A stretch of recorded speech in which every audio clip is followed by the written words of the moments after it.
नमस्कार, times of Swaraj में आप सबों का स्वागत है और मैं हूं संतोष सिंह। चलिए, राज्य कैबिनेट में आज बड़ा फैसला हुआ है। हालांकि उस फैसले में बहुत सारी चीज़ें ऐसी हैं जिस पर अलग अलग तरीके से विश्लेषण भी किया जाएगा, लेकिन चलिए, युवा आयोग का गठन हुआ है। हालांकि अभी बिहार में बहुत तरह का आयोग का गठन हो चुका है, नए नए सदस्य भी बने हैं, उपाध्यक्ष भी बने हैं। तो इस दौर में एक और आयोग का गठन हो रहा है, तो मतलब समझ जाए कि जल्द ही उस आयोग में 45 वर्ष से कम लोगों के युवा, जो विभिन्न पॉलिटिकल पार्टी के जो लोग होंगे वही लोग बनेंगे। आयोग में तो उसी को एडजस्ट किया जाता है, लेकिन चलिए, शुरुआत हुई है। साथ ही महिलाओं को आरक्षण को लेकर 35% जो आरक्षण है उसमें अब बिहार की महिलाओं को ही जगह दी जाएगी। मतलब वही महिलाएं इस परीक्षा का फॉर्म का भरेंगी और रिजर्वेशन का लाभ लेंगी। हालांकि इस पर भी बहुत सारी चीज़ें हैं जिस पर हम विस्तृत चर्चा करेंगे, लेकिन फिलहाल आज की कैबिनेट की बैठक में क्या खास हुआ, चलते हैं सिद्धार्थ जी के पास और वो पूरा विस्तृत जानकारी दे रहे हैं। 43 एजेंडों पर निर्णय हुआ है। सबसे महत्वपूर्ण जो एजेंडा है वह है बिहार में युवा आयोग का गठन करने के संबंध में है। युवा आयोग 18 वर्ष से 45 वर्ष युवा जो हैं उनसे संबंधित है। इसके लिए एक अध्यक्ष होंगे, 2 उपाध्यक्ष होंगे और 7 सदस्य होंगे। इसमें इस आयोग के द्वारा युवाओं से संबंधित जितने कार्य हैं उसके बारे में विचार करेगी। आयोग में जो लाभ समूह हैं जिनसे संबंधित है वह राज्य के बाहर काम करने वाले, अध्ययन करने वाले बिहार के प्रवासी। युवा आयोग में उच्चतर माध्यमिक शिक्षा प्राप्त करने वाले छात्र, डिग्री पाठ्यक्रम करने वाले छात्र, बेरोजगार युवा, आर्थिक रूप से कमजोर मेधावी छात्र और युवाओं का अन्य कोई समूह जिन्हें आयोग हस्तक्षेप योग्य समझे। तो एक नया आयोग आज सरकार ने नया गठन करने का निर्णय लिया है, वह है युवा आयोग। दूसरा, सामान्य प्रशासन से संबंधित एक बहुत महत्वपूर्ण निर्णय है, जिसमें बिहार राज्य के सभी सरकारी सेवा संवर्गों में सभी स्तर के एवं सभी प्रकार के पदों पर सीधी नियुक्ति में राज्य की मूल निवासी महिला अभ्यर्थी को ही 35% क्षैतिज आरक्षण अनुमान्य होगा। इसका मतलब है कि जो मूल निवासी हैं बिहार के महिलाएं, उन्हीं को ही 35% क्षैतिज आरक्षण अनुमान्य होगा।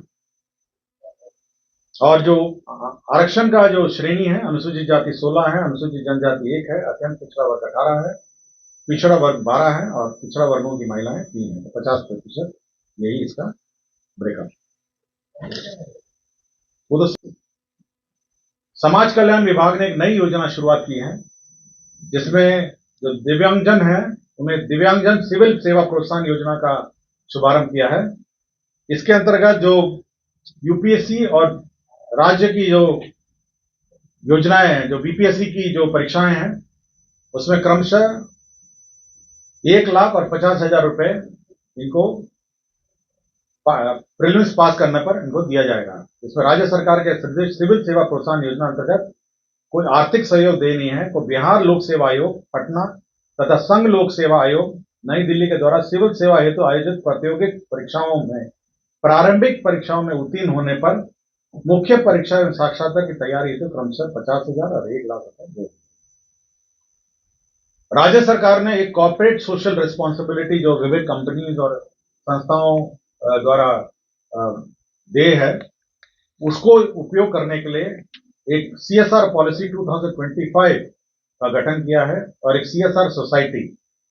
इसके अंतर्गत जो सीएसआर की राशि विभिन्न कंपनियों द्वारा इन्वेस्ट और निवेश करना पड़ता है और विभिन्न कार्यों पे लगाना पड़ता है, उसको चैनलाइज करने के लिए एक सोसाइटी बनाई गई है और साथ ही साथ एक सीएसआर पॉलिसी भी 2025 की स्वीकृति आज दी गई है। क्या होगा सर? बिहार नवीन एवं नवीकरण ऊर्जा स्रोतों के संवर्धन, जो भी नॉन रिन्यू है, नवीन एवं नवीकरणीय रिन्यूएबल एनर्जी स्रोत है, उसको उपयोग करने के लिए एक नीति बनाई गई है 2025। इसके अंतर्गत किन किन जमीनों पे लगने हैं, किस किस भूमियों पे लगने हैं, कैसे इसका चैनलाइजेशन होगा, कैसे इसका पावर परचेजेस होगा, इसके बारे में एक विस्तृत नीति राज्य सरकार ने आज 2025 स्वीकृत किया है।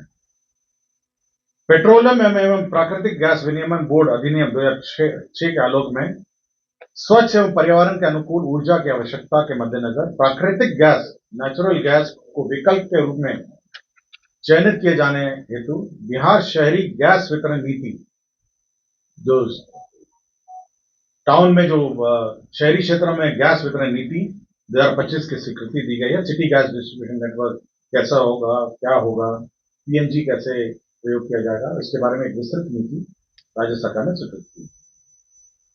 अनुसूचित जाति अनुसूचित जनजाति कल्याण विभाग में 720 आसन का एक आवासीय विद्यालय मसानी अंचल चैनपुर और कुलवा अंचल अधौरा जिला कैमूर में स्वीकृत किया गया। आपको याद होगा कि कुछ दिन पहले जीविका के लिए एक अलग से बैंक का की स्वीकृति दी गई थी। बिहार राज्य जीविका निधि साख सहकारी संघ लिमिटेड एक कोऑपरेटिव बैंक का गठन किया गया था। इसी में शेयर कैपिटल के रूप में 105 करोड़ 1 अरब 5 करोड़ 105 करोड़ रुपए इसमें निवेश किया गया है और इसके लिए आकस्मिकता निधि से अग्रिम की राशि। कृषि विभाग में वित्तीय वर्ष 25-26 में चतुर्थ कृषि रोड मैप के अधीन खाद्य एवं पोषण सुरक्षा के अंतर्गत न्यूट्री सीरियल योजना के तहत खरीफ मौसम में मिलेट्स फसल को बढ़ावा देने हेतु मिलेट्स कार्यक्रम के कार्यान्वयन हेतु स्वीकृत कुल 40 करोड़ 75 लाख रुपए व्यय होंगे। कृषि विभाग के अंतर्गत अनियमित मौसम, सूखे, अल्पवृष्टि जैसी स्थिति को देखते हुए फसलों की सिंचाई के लिए डीजल अनुदान की योजना स्वीकृत की गई है। इसमें धान, मक्का, जूट, दलहन, तेलहन, मौसमी सब्जी, औषधि और सुगंधित पौधों की सिंचाई के लिए 100 करोड़ डीजल अनुदान के लिए स्वीकृत किया गया है। 25-26 में प्रधानमंत्री राष्ट्रीय कृषि विकास योजना के अंतर्गत रबी में गेहूं बीज स्थापन दर को वृद्धि करने के लिए 65 करोड़ योजना की स्वीकृति दी गई है। वित्तीय वर्ष 25-26 में प्रधानमंत्री राष्ट्रीय कृषि विकास योजना अंतर्गत रबी दलहन चना प्रोत्साहन योजना को कार्यान्वयन हेतु 30 करोड़ 31 लाख 11 हजार रुपए इसमें स्वीकृत किया गया है। Digital agriculture national e governance plan कृषि के अंतर्गत डिजिटल क्रॉप सर्वे के प्रभावी कार्यान्वयन एवं अनुसरण हेतु क्षेत्रीय कार्यालयों में कार्यरत डेटा एंट्री ऑपरेटर, कार्यपालक सहायकों के मानदेय भुगतान हेतु 33.24 करोड़ स्वीकृत किया गया। कृषि विभाग के अंतर्गत ही केंद्रीय प्रोजेक्ट प्रधानमंत्री कृषि सिंचाई योजना के अंतर्गत प्रति बूंद अधिक फसल अंतर्गत सूक्ष्म सिंचाई के लिए 140 करोड़ 66 लाख रुपए व्यय होंगे। वन एवं पर्यावरण विभाग द्वारा तो सीमा के बिहार की सीमा में जो रक्त चंदन का लकड़ी जब्त हुआ है, उसका ऑक्शन जो है एमएसटीसी लिमिटेड भारत सरकार का उपक्रम है, उसके माध्यम से करने का निर्णय हुआ है। विधि विभाग में बिहार विधायी कार्य सेवा भर्ती प्रोन्नति सेवा शर्त निरसन नियमावली 2025 और बिहार विधि भर्ती प्रोन्नति सेवा निरसन नियमावली 2025 की स्वीकृति हुई है। स्वास्थ्य विभाग में बिहार खाद्य संरक्षण सेवा खाद्य संरक्षण संवर्ग नियमावली 2025 का गठन हुआ है। स्वास्थ्य विभाग में ही बिहार खाद्य संरक्षण सेवा खाद्य विश्लेषण संवर्ग नियमावली 2025 का गठन हुआ है। वित्त विभाग में जो स्कीमों का शक्तियां स्वीकृत करने की शक्तियां हैं, उसमें संशोधन हुआ है और उसमें नए कंडिका 8ख एवं 8ग के रूप में प्रतिस्थापित किए गए हैं। सीएफएमएस और वैमएस जो हमारा सॉफ्टवेयर है, उसके लिए पीडब्ल्यूसी जो कंसल्टिंग फर्म है, उसको बहाल किया गया, जिसके अंतर्गत उसे व्यय 2 करोड़ 69 लाख 96 हजार रुपए व्यय होंगे।